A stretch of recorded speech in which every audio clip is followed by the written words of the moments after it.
Want to make easy kebab in a pot? Stay tuned.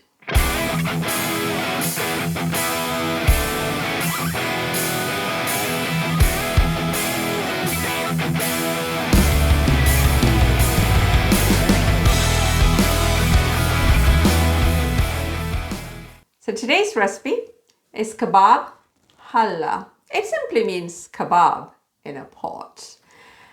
It's a celebration dish and is often cooked on special occasions, whether that's birthdays, weddings, Eid, Christmas. And it's one of my favorite comfort foods. Any inexpensive beef cuts labeled as braising steak or braising meat or stewing meat will be perfect for this, like chuck roast, leg, flank, even oxtail. I've made this with oxtail and it's so good. Get your meat from your butcher, get him to cut them into fairly generous cubes, because after it's been cooked down, you'll still have a fairly generous kebab piece, as opposed to tiny little things if you buy them ready-made, ready cut small. I bought a whole chuck, a whole big portion, and chopped it up into nice generous portions of cubes, nice generous cubes.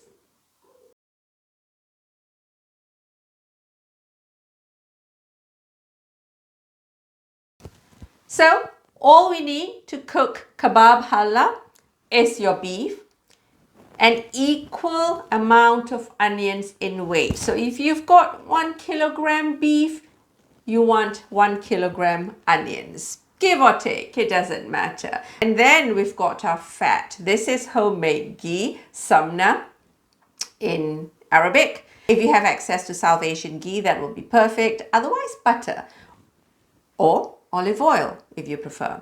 And then, of course, we've got salt. We've got bay leaves that we're going to add to this.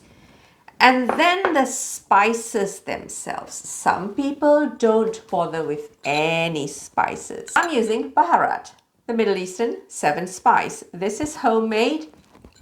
Recipe up there. Shop bought is perfectly fine. We're going to brown the meat for a few minutes to allow it to caramelize, to take on some lovely deep flavors. And then we're going to add the onions, and that's about it. So we start with heating up a ghee, a generous amount of ghee, because I love it so. I think I'll probably have to do this in 2 batches as well. Let's see.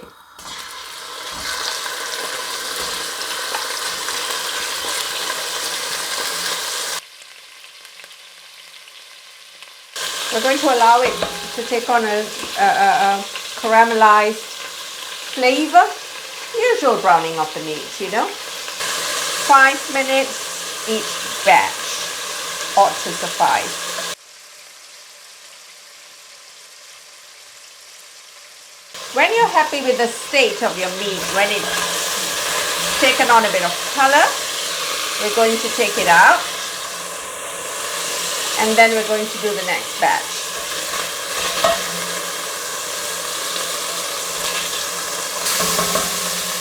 So when our second batch is done, we're going to tip the first batch. We're going to tip the first batch back, along with any juices in there.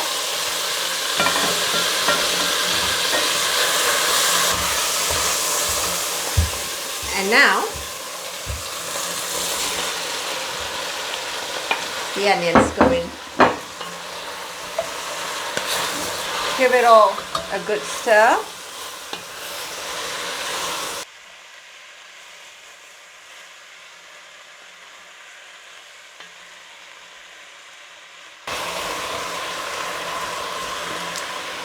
And now we add the bay leaves in. Let's just break those up. And a generous teaspoon of baharat and salt.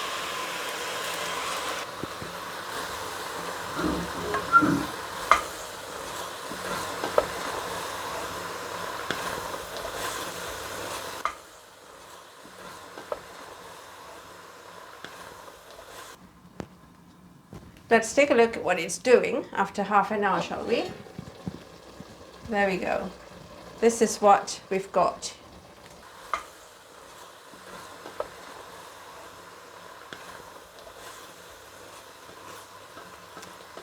It's been an hour, so let's go see what that meat is doing, shall we? So you can see that the liquid's dried up. We've been cooking this for about an hour. The liquid's dried up and the onions essentially falling apart, practically fallen apart. Now, the beef doesn't look like it's quite done yet. Let's give that a test, shall we?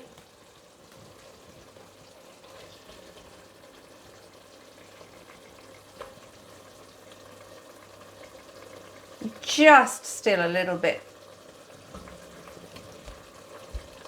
on the hard side, not tender side. So I'm going to cook this for, shall we give it 20 minutes? 20 to 30 minutes until it's done. So it's drying up and it's just beginning to show signs of perhaps catching a little bit here and there. So what I'm going to do is add a little bit of water to this. So just a little bit of water to help it along. So I've essentially just added half a cup of water. That's 125 mils. So we're going to bring it back up to a simmer. Here we are. We're just going to close that back, reduce the heat, and cook it for another 30 minutes.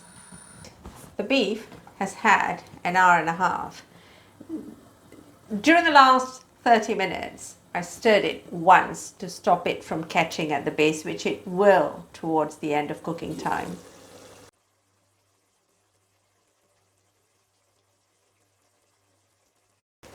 That looks really good. So I'm going to transfer it over here. So, easy, right? If you've got a slow cooker, it's even easier. I do have a slow cooker, but I use it for just cooking rice. Working from home allows me to slow cook on the stove. So, this is our Egyptian Kabab Halla, which is essentially kebab in a pot. You can see what I mean about the gravy, the sauce as it were. Now, how do you serve it? It's a celebration dish, as I mentioned earlier, and a very popular way of serving the Kabab Halla is with vermicelli rice. So rice with pieces of vermicelli.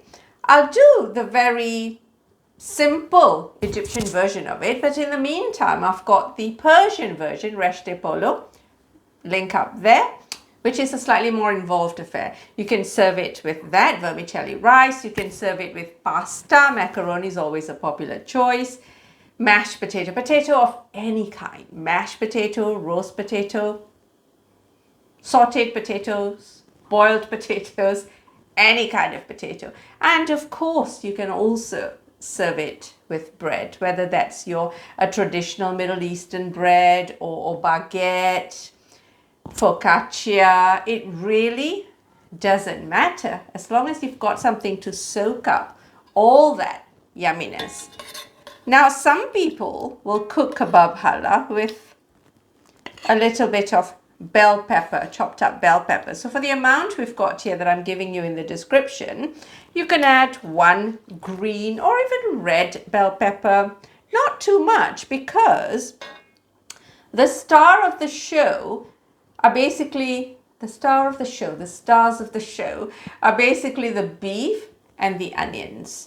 So you don't want to take away from them by adding too many other things. So you could add one bell pepper perhaps, or a long Turkish style pepper, so not spicy. You could add one small to medium carrot maybe. That's about it. Don't go crazy on the additions because it is essentially a beef and onion braised dish.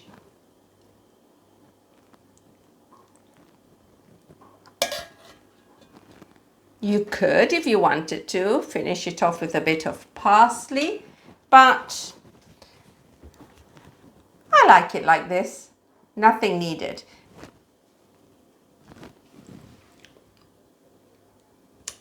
Whew, that's amazing. That hardly had any ingredients. I used baharat, so we had a combination of spices. What did we have? Coriander, cumin, cloves, cinnamon, cardamom seeds, black pepper, and a touch of nutmeg to make up our baharat. Now, recipe up there.